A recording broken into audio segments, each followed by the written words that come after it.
only a handful of things that would wake my babies up at night, but it took me a while to learn what they all were. Once I knew what the challenges were, it was easier to avoid them and to keep us sleeping through the night. My doctor told me that sleep was very important to the development of my baby's brain and her little body, so I wanted to help her get as much sleep as I could. All my children were different, but here were their top 5 sleep interruptions and what we did about them. We wanted to eliminate all the sleep disruptors that we could. One that I learned very early on is the leaky nappy. Leaks mean a wet baby, and when my little one was wet, she would wake up. So I found a high-quality nappy to help keep her dry at night, and it was soft and comfortable. This helped us tackle one of the more common sleep disruptors.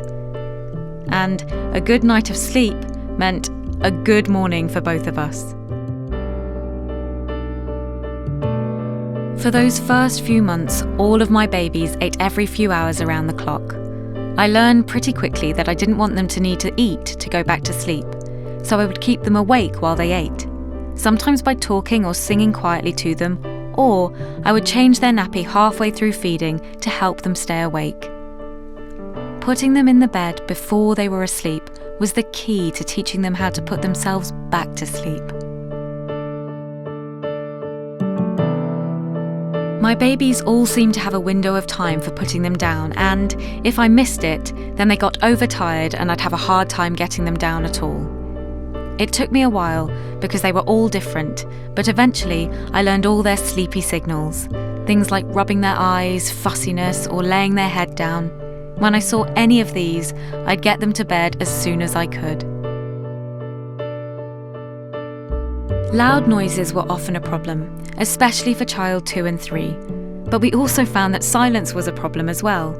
So, as much as possible, we tried to have some kind of background noise when they went to bed, often some lullaby music. All of our babies woke up at night, but we wanted them to learn to put themselves back to sleep.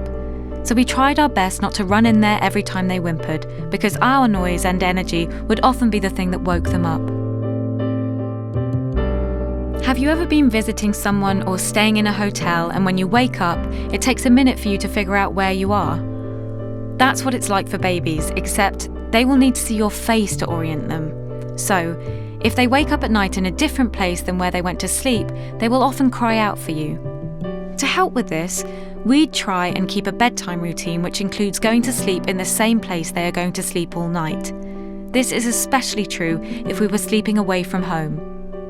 Well, those were our 5, but every baby is different. I bet you are already figuring out the routine that suits your baby the best. If your baby is waking up a lot at night, don't worry. You will find the routine that works for you. Visit Pamper's YouTube channel for more parenting tips.